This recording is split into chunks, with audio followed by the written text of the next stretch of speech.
mostrar, mas que eu achei que foi para cartão amarelo. Porque ele tá reclamando... Esse aí, ó. Aí, ó. Este lance, ele disse que não foi para cartão. Pô, olha, eu como achei que não é foi, para cartão amarelo? Eu achei que foi para cartão. Olha isso. Cartão. Então ele disse lá nas redes sociais que tudo bem, que ele colocou a mão, mas que esse aí não era para amarelo. Eu acho que foi, então... Deixa eu perguntar à minha produção se a gente tem aquela interpretação que foi feita do que ele teria falado, então fica difícil afirmar, então me pedindo, mas mesmo assim eu vou falar. As reclamações foram muito duras, né, ofensas com o árbitro, então toma esse cartão amarelo, é um jogo, ele se entregou no jogo, mais uma vez, ele usou palavras de baixo calão, segundo o intérprete de leitura labial, não estava nem aqui no Brasil. Mas chamou o juiz de fraco, você não sabe nada mesmo, você isso aqui. Mas a pergunta que eu faço para vocês: cartão amarelo, mais cartão amarelo e cartão vermelho. A expulsão é justa? Justa. Justa. Acho que ninguém tem nada para estar discutindo. Aí agora vem a outra parte. Gente, o torcedor do Santos ficou encantado. Os fãs do Neymar, que não são só do Santos, principalmente a criançada, ficou encantada com o retorno dele para o Brasil para jogar no time do Santos, o time de Pelé, com a camisa que é do Pelé. Aí tem as contusões, que o Ronaldo Fenômeno teve aqui no nosso primeiro programa, ele me disse, é normal, quando você tem um problema de ligamento tão forte, fica tanto tempo parado, o trabalho que é feito, sente a musculação. Compensa. Então sente aqui, sente ali. Tudo bem. Não é uma pancada muito forte para quem acreditou, aceitou, nesse momento assim, o cara não vai jogar mais, porque no próximo jogo está suspenso, acabou não dando certo o projeto, o Santos vai, eu não sei nem quanto eu sei que é um monte de dinheiro, cada um merece, eu acho que cada um deve ganhar o mais possível, mas tem. E não vai jogar mais? E como é que fica? E o sonho ficou aonde? O que ocorreu neste retorno do Neymar ao Santos? Posso? Por favor. Eu acho assim, cara. O Neymar, tá? Tem que colocar na cabeça dele uma coisa que é muito importante. Que as críticas que ele recebe são... Deixa eu pedir só uma coisinha. Põe um pouquinho de som no estúdio do que a gente fala, senão a gente não consegue ouvir aqui dentro do que o outro está falando, por favor. Vamos lá, Vanderlei. Então, as críticas procedem, tá certo? Eu defendo o Neymar pelo craque que ele é. Defendo o Neymar que ele é um craque. Ninguém pode dizer que ele não é um craque. Ele é um excelente jogador de futebol. Só que esse Neymar, que está aí, ele não pode ser convocado para a seleção brasileira. Esse Neymar, o Ancelotti fez certo não levar ele agora. Ele tem que mudar o comportamento dele, porque ele foi expulso, não foi por causa do lance, não. Ele ficou expulso porque ele não aceita o juiz, uma falta muito parecido com o Vini Júnior. O cara chega duro nele, ele já reclama, o juiz faz uma falta e já reclama. Então ele quer ser o dono do espetáculo. Ele é um jogador importantíssimo, tá certo? Mas ele tem que se colocar à disposição do clube, do Santos, da seleção. A disposição é produtividade. Você falou assim, o investimento foi fantástico. Todo investimento é fantástico, é barato quando o cara faz dentro do campo e joga e dá a resposta. Então eu joguei pro Zico durante muitos anos. Nós jogávamos pro Zico, mas ele chegava dentro do campo e dava a resposta dele. Ganhava os jogos pra gente. Então o Neymar tem que chamar a responsabilidade e dizer o seguinte, eu sou o cara que eu ganho mais e eu tenho que fazer por onde. Ele não está fazendo por onde. E ele tem que mudar esse comportamento. Se ele quiser ir para a seleção brasileira, ele tem que fazer com a população brasileira, que essas pessoas estão hoje ali, 22% e 2,50 ali, mude para que ele possa ir para a seleção brasileira. Porque se continuar dessa forma, ele não vai disputar uma Copa do Mundo. Casagrande, será que algum grande clube do futebol mundial, neste momento, quando não estou falando de dinheiro do mundo árabe, que foi levando jogadores, ou do futebol dos Estados Unidos, como levou o Messi. Mercado. Eu estou dizendo, ele estaria bem no mercado, com prestígio na primeira prateleira do futebol mundial. Já não está no mercado desde a saída dele do PSG. Porque quando o PSG anunciou que ele não queria mais o Neymar lá, não teve nenhum time que foi negociar com o Neymar. Não teve nenhum.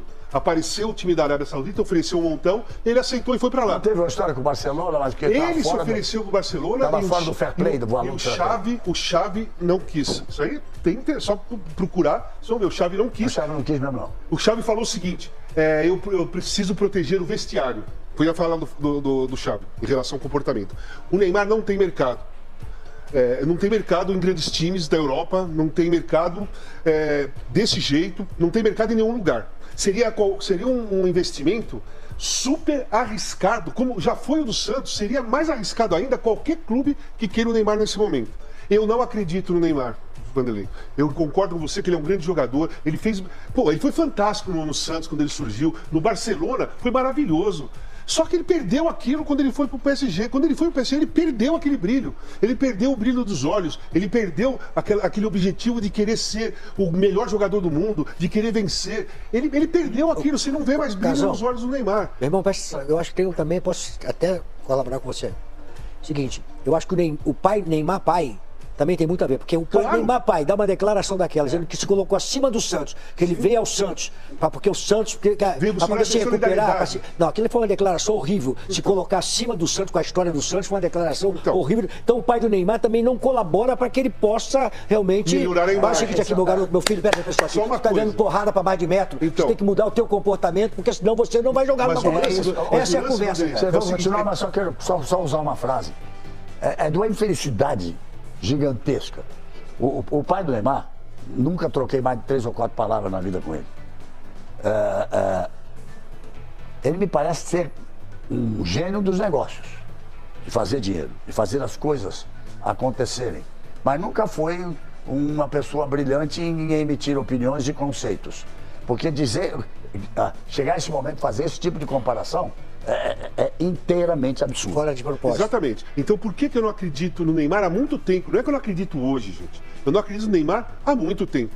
Porque ele não demonstra nenhum espírito coletivo. Ele não demonstra jogar para a equipe.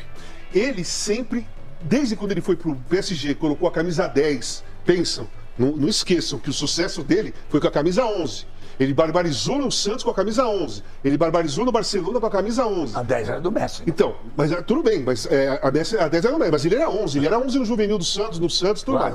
Quando ele foi pro Barcelona, ele poderia ter continuado com o PSG, ele poderia ter continuado com a 11. Por que não? Não era uma marca dele, a camisa 11, ele mudou para 10. Depois que ele mudou para a camisa 10, eu acho que alguma coisa aconteceu na cabeça dele, que ele mudou o jeito dele jogar. Ele preferia fazer jogadas de efeito do que ir lá e definir o jogo. E ele bem.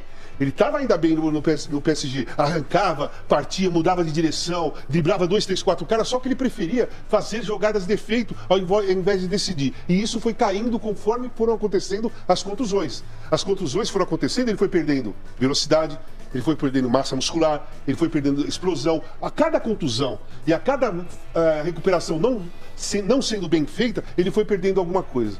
Hoje nós estamos vendo um Neymar, Vanderlei, sem arranque, sem explosão muscular, sem força.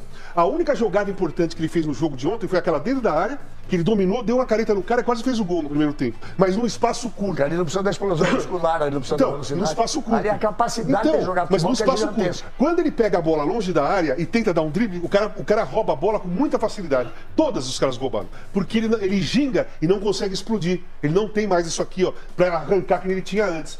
Dentro da área, sim, ele consegue. Fora, não. Então, eu não vejo mais o Neymar em condições nem físicas para se recuperar, para voltar a ser um jogador importante. E outra coisa, em relação ao pai do Neymar, eu vou colocar 2 falas. A do pai do Neymar, o Neymar voltou por solidariedade. Ele voltou para se recuperar, o pai dele falou. Se jogasse, amém. Amém. E o Neymar, depois do jogo, falou o seguinte: nós aqui temos que ter vergonha na cara e se entregar para salvar o Santos. Isso aí foi na quinta-feira, depois do jogo com o Leipzig. Olha o que ele fez no domingo. Olha o que ele fez no domingo. Tomou um cartão amarelo porque deu uma pancada no zagueiro, reclamou e ofendeu o juiz o tempo todo, e depois se joga e põe a mão na bola para fazer um gol de mão, foi expulso e o Santos perdeu o jogo. Assim, quem tem que ter vergonha na cara, cara? Que assim, deixa eu falar. Olha esses números que estão aqui. Eu me sinto muito triste. Porque a capacidade do Neymar jogar futebol é incontestável. Ele, quando surgiu, o Brasil sempre veio a sequência dos grandes jogadores. Tá aí o nosso cara dos próximos 10 anos. Aí você vê em 2025. E a forma com que ele saiu, irritado com o JJ, com o Mister, com o Jorge Jesus, que disse: não vou inscrevê-lo no Campeonato Saudita, vou deixar só na Copa, porque ele não tem condicionamento físico, hoje recuperação física, para acompanhar o time e para fazer os 2 torneios. E ele saiu da vida e falando E até Diz agora até está dando razão ao Jorge Jesus, até Mas agora. Os números estão dando. como é Olhando que é? para esses números, como você disse, eu olho ali, primeiro que não são 12 jogos completos. Você contar a minutagem, não chega a 8, talvez, jogos completos. Então, 800 minutos que ele jogou. Olha esses números e muito pouco. É frustrante. É frustrante. Frustrante, É isso que eu quero dizer. pelo projeto, pelo que o Santista apostou, como você estava falando. Por isso, e diante desses números, é que eu espero que ele, o pai, o staff, enfim, resolvam ficar para ajudar o Santos até o final do ano e, ao mesmo tempo, ele tentar arrumar uma condição física para ajudar depois a seleção brasileira, né? Então, porque se ele for embora agora, estão dizendo que ele pode ir lá para o Miami, jogar o Mundial, quem sabe, voltar. Ele não resolveu, ninguém sabe o que ele vai fazer esses dias, se vai continuar, se não vai. O Santos... A FIFA quer valorizar de todas as formas. Tá arrumando mas que ele vá lá um time pro Cristiano Ronaldo jogar. Mas que ele vá lá e jogue, que ele vá lá e jogue, comece, enfim, se ele arrumar um lugar no time. Mas eu gostaria muito que essa frustração terminasse com ele continuando no Santos. Eu acho que não vejo que faz sentido ele ir para outro clube, Lucha.